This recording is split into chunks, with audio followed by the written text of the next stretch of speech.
तो आगे हम लोग बढ़ते हैं। तो इसके बाद देखिए, तो नाक के बाद हम लोग कहाँ बताइए, स्वरकोश वोकल कॉर्ड पर आएंगे, है ना बात को। तो क्या होती है स्वरकोश वोकल कॉर्ड, यह श्वास नली के ऊपर होती है। जगह कहते हैं हल्ला आ करो, यहाँ जो दिखता है गला में वही है स्वरकोश वोकल कॉर्ड।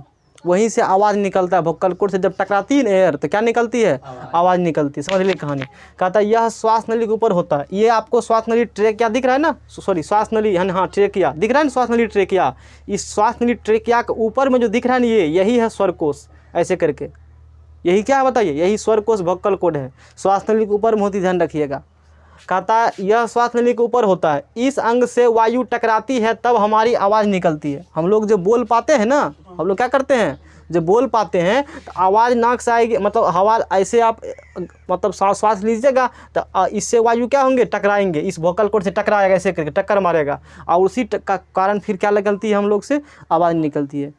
जैसे शाहरुख खान के कोयला में भी देखा था, शाहरुख खान को मैं बोल ही नहीं पाता है, कुछ नहीं कहते बौका बोल ही नहीं रहा है, तो वोकल कॉर्ड खराब होगा इसीलिए नहीं बोल पा रहा है, फट उठ गया होगा वोकल कॉर्ड, या कोयला उसमें मरीज पूरी कौन दिए थे, कुछ इस प्रकार से होगा, इसीलिए बोल नहीं पाएंगे। कोयला मूवी है, देखना बहुत दिन का है। समझ ना बात को। ध्वनि का तारत तो स्वर कोश के आकार पर निर्भर करता है। तारत इंग्लिश में पिच कहा जाता है। मतलब नहीं देखते हो, सुनते हो किसी का आवाज़ मोटी, लेडीज़ का आवाज़ पतली होती है, मेल का आवाज़ मोटा होता है। ऐसा क्यों होती है, यदि स्वर कोश छोटा आकार का होगा, स्वर कोश छोटा आकार होगा, स्वर कोश का वोकल का आकार क्या बताइए, छोटा आकार होगा तो आवाज़ पतली होगी, आवाज़ क्या होगी।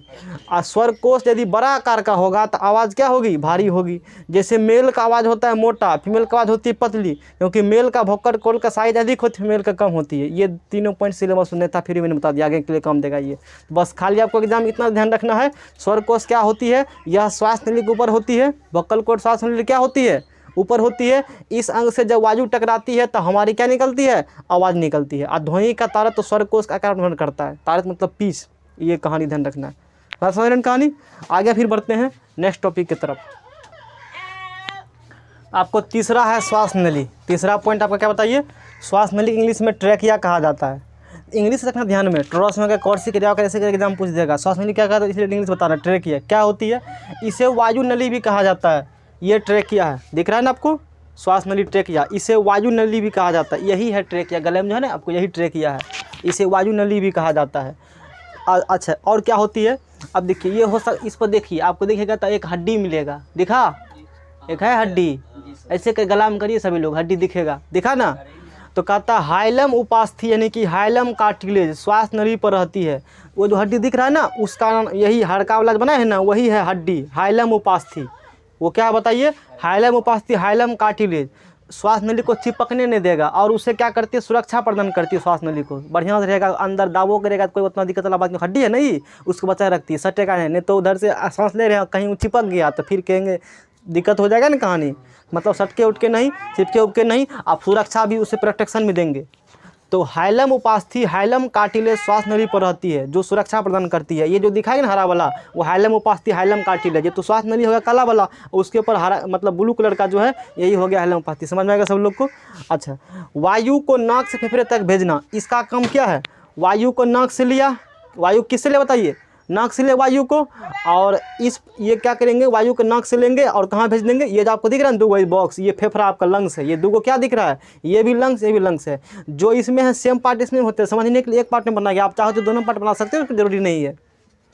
बात समझ कहानी, यानी कि वायु को नाक से लेंगे और कहाँ भेजेंगे, लंग्स फेफड़ा में भेजेंगे। अब देखिए श्वास नली देखिएगा, ट्रैकिया ऐसे आ रही है, ध्यान से, बहुत ईजी को चैप्टर है। श्वास नली ऐसे आ रही है, ट्रैकिया ऐसे ट्रैकिया आ रही है, ये दो भाग में डिवाइड हो गए, एक पार्ट इधर है, एक पार्ट इधर है, देखा आपने। श्वास नली कितने पार्ट डिवाइड होती है, दो पार्ट में।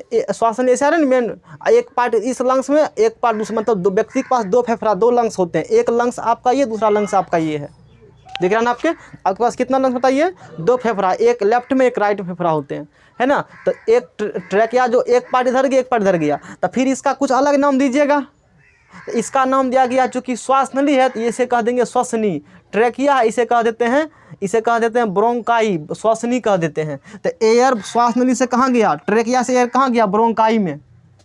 अरे ट्रैकिया से एयर कहाँ गया, ब्रोंकाई में गया। अब ब्रोंकाई से आप देखिए, ब्रोंकाई भी ये ये जो ब्रोंकाई और श्वसनी देखते हो ये फिर आगे कई पार्ट में डिवाइड हो गए हैं ना। इस पार्ट को कहा जाता है श्वसनिका, ब्रोंक्यूल्स कहा जाता है। श्वसनी जो है आगे फिर कई पार्ट में डिवाइड होते हैं, जिसे क्या कहा जाता है, श्वसनी डिवाइड होते हैं, उसे श्वसनिका यानी कि ब्रोंक्यूल्स कहा जाता है। इधर भी सेम चीज़ होगा, सेम कहानी। जैसे आप दांत पढ़ते हैं ना, जैसा कहीं नीचे पढ़ते वैसा ऊपर, या जैसे ऊपर वैसे नीचे, इसमें उसी प्रकार से इधर पढ़ लीजिए तो वही बात उधर भी है। इसलिए एक पार्ट को फिर बना हम बता रहे हैं, बाकी दूसरे पार्ट में यही बात होंगे। तो पहले बताइए एयर कहाँ प्रवेश किया, बताइए। एयर नाक में प्रवेश किया, फिर एयर वोकल को टकराएंगे तो हमारी आवाज़ निकलेगी, मोटी पतली कैसा होगा वो निर्भर करता है वोकल कोर्ड के साइज पर। अच्छा, फिर एयर कहाँ जाएंगे, नाक से वोकल को टकराएंगे, फिर चलेंगे श्वास नली में, ट्रेकिया में चलेंगे। ट्रेकिया के ऊपर मतलब एक हाइलम ऊपर कार्टिलेज होती है ना। ये क्या करेंगे, आगे जाके दो पार्ट में डिवाइड हो गया, उसका एक दोनों का क्या नाम है, श्वसनी ब्रोंकाई है। ब्रोंकाई फिर आगे फिर कई पार्ट में डिवाइड होती है, जिसे हम लोग श्वसनिका ब्रोंक्यूल्स कहा जाता है। अब ब्रोंक्यूल्स जा करके एक छोटा सा यूनिट में से ये जो आप दिख रहे हैं ना आपको, इसका नाम है एल्वुलाई, जिसे वायु कुपिका कहा जाता है। एल्वुलाई में फिर छोटा यूनिट में डिवाइड हो चुके हैं, मतलब ऐसे करके ध्यान रखना आपको है। ये जो आपको दिख रहे डायफ्राम है, ये क्या काम है सब अलग अलग पढ़ेंगे। तो आगे पढ़ते हैं। निचला भाग दो भाग में बढ़ जाता है। इसका जो देखते निचला भाग कितने पार्ट बटा है, दो भाग में बढ़ जाता है, जो फेफड़े से जुड़े होते हैं। और ये किससे जुड़ा हुआ था, ये निचला भाग दो भाग में बटा, यही फेफड़ा लंग से, यानी कि श्वसनी जो है लंग से जुड़ा हुआ, कनेक्टेड है, फेफड़ा से कनेक्टेड है। आ रहा है समझ में। आगे कहती हैं वही बात दिखाया गया एयर कैसे कैसे क्या होती है, भाषण कहानी। तो हमने सिर्फ एक मेन पॉइंट लिखा है ट्रेकिया, चूंकि बेसी लंबी भी नहीं पढ़ना, चूंकि इतना लेवल है ना, अधिक करने में फिर दिक्कत हो जाएगा। श्वसनी लिखा है ना, श्वसनी फिर कैसे कैसे क्या होती बता दिए। कई सारे जगह आप देखिएगा तो बताएगा कि श्वास नली से जाएगा ब्रोंकाई, ब्रोंकाई से जाएगा ब्रोंक्यूल, अलग अलग टॉपिक फिर पॉइंट लिखेंगे उतना। तो हम लोग इस शॉर्ट में इस प्रकार से काम कर लिया। फिर आगे पढ़ते हैं नेक्स्ट पॉइंट के बारे में, इतना करिए। तो आपका चौथा पॉइंट क्या बताइए, फेफड़े फुफ्फुस है, लंग्स के बारे में पढ़िए आप। ये आपको दिख रहा है ना, तो बताइए मानव शरीर में कितने लंग्स पाए जाते हैं, बताइए। दो लंग्स, दो फेफड़ा पाया जाता है। भगवान सब चीज़ दो बनाए, दो किडनी, दो आँख, दो नाक, दो कान, समझ रहे ना कहानी। दो फेफड़ा है जो आराम बनाए हैं ताकि एक खराब हो दूसरा काम करे, इसीलिए। तो एक फेफड़ा ये, दूसरा फेफड़ा ये है। तो मानव शरीर में कितने फेफड़े पाए जाते हैं, दो फेफड़े पाए जाते हैं। अब आगे सुनिए, प्लूरा झिल्ली फेफड़ों को सुरक्षा प्रदान करती है। फेफड़ा देख रहे हैं ना आप, इसके ऊपर एक झिल्ली होती, मेम्ब्रेन होती है, प्लूरा मेम्ब्रेन, प्लूरा झिल्ली होती है, जो क्या करती, फेफड़ा को सुरक्षा प्रदान करेंगे। फेफड़ा क्या करेंगे, सुरक्षा प्रदान करेंगे। फेफड़ा के ऊपर एक प्लूरा झिल्ली होती है जो फेफड़ा को सुरक्षा प्रदान करेंगे। आगे पढ़िए। फेफड़ा में वायु कुपिका पाई जाती है, इंपॉर्टेंट पॉइंट है। फेफड़ा देख रहे हैं ना, फेफड़ा इसी में ये देख रहा, ये वाला कलर से, ये वायु कुपिका है, एल्वेलाई है। फेफड़ा में क्या पाई जाती है, वायु कुपिका, एल्वेलाई पाई जाती है। समझ रहे कहानी। श्वसन छोर पर यह फेफड़ों की आधारभूत इकाई है। फेफड़ों की क्या है, आधारभूत इकाई, मतलब छोटा पार्ट, स्मॉल इसी से मिलकर बने हैं। फंडामेंटल यूनिट पूछ देगा परीक्षा में कि श्वसन छोर पर फेफड़ों का आधारभूत इकाई क्या है, तो वायु कुपिका, एल्वुलाई है। एल्वुलाई को आधारभूत इकाई फेफड़ा कहा जाता है, याद रखना। तो फेफड़ा में वायु कुपिका, एल्वुलाई पाई जाती है। श्वसन छोर पर यह, तो श्वसन का सबसे लास्ट छोर ही है ना, इसके बाद कोई छोर है, यहाँ से शुरू करेगा आते आते तो यहाँ श्वसन छोर है, तो वही बोला है। तो श्वसन छोर पर यह फेफड़ों की आधारभूत इकाई होती है। वायु कुपिका, अब इतना समझ गया ना कहानी। अब क्या करती है, आपने देख लिया वायु कुपिका, एल्वुलाई है, काफ़ी अधिक संख्या में होती है, बहुत अधिक संख्या में होती है वायु कुपिका। अच्छा, और क्या करती है, वायु कुपिका रक्त में O2 भेजकर, अब चूंकि इसके बाद तो कुछ पाठ है नहीं, आपने ऑक्सीजन जो लिया है, आपने क्या लिया बताइए, आपने जो ऑक्सीजन लिया है एटमॉस्फेयर से, तो वायु कुपिका रक्त में ऑक्सीजन भेजकर, वायु कुपिका क्या करेगा, खून में, रक्त में क्या भेजेंगे, ऑक्सीजन भेजेंगे। रक्त में ऑक्सीजन भेजकर तथा CO2 को बाहर करके, रक्त में ऑक्सीजन भेजेंगे और CO2 क्या करेंगे, बाहर करेंगे। ये मुख्य काम होता है वायु कुपिका का। रक्त में क्या करेंगे, ऑक्सीजन को, मतलब ब्लड में ऑक्सीजन क्या करेंगे, सप्लाई करेंगे। बाहर किसको करेगा, CO2 को बाहर करके रक्त को शुद्ध करती है, ब्लड को प्यूरिफाई कर देगा। आइए समझ में, इंपॉर्टेंट पॉइंट है। और पढ़िए, कहता है यदि वायु कुपिकाओं की सतह को फैला दिया जाए, वायु कुपिका क्या करोगे, पूरा फैला दोगे।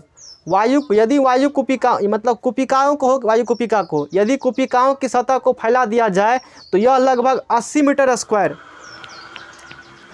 कितना जी है ना।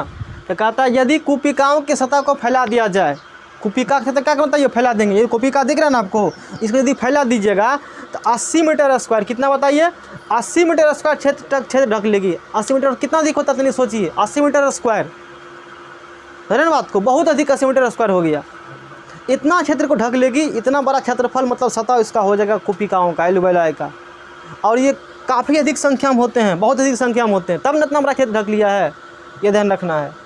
नोट करिए इसको, फिर आओ लास्ट पढ़ते हैं डायफ्राम के बारे में। चलिए आगे बढ़ते हैं हम लोग हैं। लास्ट क्या पढ़ेंगे हम लोग? डायफ्राम पढ़ेंगे। ये दिख रहा है आपको जो यही डायफ्राम नीचे में दिख रहा है ना, ये कलर से, यही क्या आपका बताइए, यही डायफ्राम है। समझे ना बात को? क्या होती है? तो मांसपेशी से बनी होती है। किससे बनी होती है? मांसपेशी से बनी प्लेट नुमा संरचना, एक प्रकार की नहीं, प्लेट है जो कि बॉ BOW बॉ मतलब एक धनुष के आकार के होती है। नहीं लिखा गया पर समझ लीजिए आप, BOW बॉ मतलब क्या? धनुष। ये बाव शेप का होता है, धनुष के आकार का होता है, और मांसपेशी से बनी प्लेट नुमा संरचना होती है, प्लेट नुमा स्ट्रक्चर होती है। यह गति करता है, ये ऊपर जाएंगे और कहाँ जाएंगे? नीचे। और कब ऊपर कब नीचे बात करेंगे? ये गति करते हैं ऊपर नीचे। फेफड़ा को मदद करता है सांस लेने और छोड़ने में। ये अकेले फेफड़ा में नहीं पावर है, सांस लेगा और छोड़ देगा, यही हेल्प करता है। कैसे बताते हैं अभी। यह गति करता है और फेफड़ों के आयतन को क्या करते हैं? नियंत्रित करता है। मतलब फेफड़ा के आयतन को, वॉल्यूम ऑफ लंग्स को कंट्रोल करेंगे। फेफड़ा का आयतन है ना, मतलब आयतन कहने का मतलब ये है, ये ऊपर जाएंगे ये दबेगा। ये क्या बताइए? तो पहले समझ लिए, नीचे जाने पर क्या बताइए? ये जब कहाँ जाएगा? नीचे। डायफ्राम जब कहाँ जाएगा बताइए? नीचे जाएगा डायफ्राम। क्या होगी? तो डायफ्राम नीचे जाएगी तो फेफड़े फैलते हैं। फेफड़े क्या होंगे? फैलेंगे, फेफड़े को जगह मिलेगा।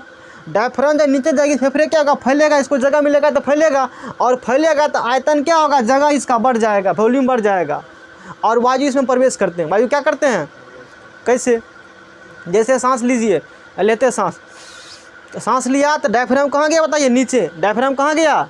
नीचे। और डायफ्राम जैसे नीचे जाएंगे तो फेफड़ा फैलेगा तो आयतन बढ़ेगा, इसमें एयर इंटर करेंगे। वायु फेफड़े में क्या होती है? लंग्स में वायु प्रवेश करेगी। अच्छा, फिर जैसे सांस आप छोड़ते हैं, क्या करते हैं? वो छोड़ देते हैं ऐसे करके। तो कैसे छोड़ते हैं? ये डायफ्राम क्या किया है देखिए, इधर ऊपर की गति जब करेंगे, इधर गति करेंगे, ऊपर तरफ गति, तो फेफड़े सिकुड़ते हैं और आयतन कम जाता है। ऊपर गति करेंगे, ऐसे ऊपर गति करेगा तो फेफड़े क्या होंगे? सिकुड़ेंगे। फेफड़े क्या होंगे? सिकुड़ेंगे तो आयतन क्या होगा? कमेगा। आयतन कमेगा तो वायु फेफड़े से क्या होते हैं? बाहर आ जाती है। फेफड़े से वायु क्या होंगे? मतलब सिंपल सी बात है, डायफ्राम ऊपर जाएंगे तो फेफड़े क्या होंगे? सटकेंगे तो बाहर निकलेगा हवा, नीचे आएगा तो फैलेगा, हवा अंदर आएंगे। यही कहानी इसके पीछे है। मतलब डायफ्राम गति करते हैं ऊपर और नीचे। लंग्स के पास खुद की शक्ति नहीं है कि वो मतलब वायु को छोड़ सके, ले सके अपने आप। जब तक नहीं धकेलेगा, कौन धकेले? मतलब धकेलता है, ये नीचे आएगा, उठक बैठक करने का काम करता है। एक तो स्टीयरिंग हो गए। नहीं समझ में आ रहा है कहानी? ये पूरा सिस्टम मैंने बता दिया। किसका बताया बताइए? डायफ्राम मतलब श्वसन तंत्र का पूरा पढ़ाया। इतना लिख दीजिएगा तब 5 नंबर, 1 नंबर भी कटने का चांस नहीं है। तो पहले एयर, एक बार फिर से, पहले एयर कहाँ प्रवेश करेगा बताइए? नाक में प्रवेश करेगा एयर। पासन कहानी। तो नाक में भी 3 क्षेत्र बताया था हमने। नाक में एयर प्रवेश करने के बाद एयर किससे टकराएंगे? वोकल कॉर्ड से टकराएंगे। किससे टकराएगा? एयर स्वर कोश से टकराएंगे। इसके बाद एयर कहाँ आएगा? जिससे आवाज़ निकलती है, एयर आएगा ट्रेकिया में। किससे आएगा? ट्रेकिया में। ट्रेकिया श्वास लेने के बाद एयर कहाँ जाएगा बताइए? ब्रोंकाई श्वसनी में जाएगा। श्वसनी फिर आगे होती है कितने पार्ट में डिवाइड? श्वसनी लंग्स में होती है। ये लंग्स फेफड़ा है ना, आपके पास 2 लंग्स पाए जाते हैं, ध्यान रखना। और श्वसनी जो है आगे फिर डिवाइड हो गए हैं कई पार्ट में, जिसे ब्रोंकियोस श्वसनिका कहा जाता है। यह जाके एस्मोनस में छोटी इकाई में डिवाइड होती है, जिसे कहा जाता है वायुकुपिका एल्वेओलाई कहा जाता है। नीचे में डायफ्राम है। तो ये इसका फिगर है। सिर्फ इसमें क्वेश्चन क्या आएगा? 2 प्रकार क्वेश्चन आएंगे। एक कहेगा श्वसन, मानव श्वसन का तंत्र का चित्र बनाइए और उसके बारे में लिखिए, तो ये 5 नंबर क्वेश्चन। या सिर्फ कहेगा श्वसन तंत्र का चित्र बना, ये बना देना, फिगर है श्वसन तंत्र का, रेस्पिरेटरी सिस्टम के चित्र है, फोटो है, और 5 नंबर इससे मिल जाएगा। मतलब 2 प्रकार के क्वेश्चन आते हैं, ध्यान रखना। कई बार पूछ चुका है 5। फिर कल इससे आगे पढ़ेंगे वायवीय और मतलब ऑक्सीजन ऑक्सीमंत्र पढ़ेंगे। प्रति मिनट कितना सांस लेते हैं, कितना % गैस लिया, कितना % गैस छोड़ा, ऐसा कहानी। और एनसीईआरटी में एक चार्ट दिया गया है, बड़े चार्ट हैं, उससे भी कई क्वेश्चन आके उस पर बात करेंगे। तो आज मानव वाला पढ़ा दिया, और ये भी कल क्लास बताएंगे हम कि कौन जानवर सांस किस पार्ट से लेता है। एग्जाम में खूब क्वेश्चन आता है, मतलब मेढक कहाँ से लेगा, ये कहाँ से लेगा, वो कहाँ से लेगा, ये भी चर्चा करेंगे। अति महत्वपूर्ण कल का यानी होने वाला है। ये यदि नहीं आया एग्जाम में क्वेश्चन तो कल वाला आएगा, मतलब दोनों में से क्वेश्चन आएगा, ये फिक्स है। यानी कि आज के 5 नंबर, कल के 5 नंबर से एक 5 नंबर परीक्षा में पूछा जाएगा।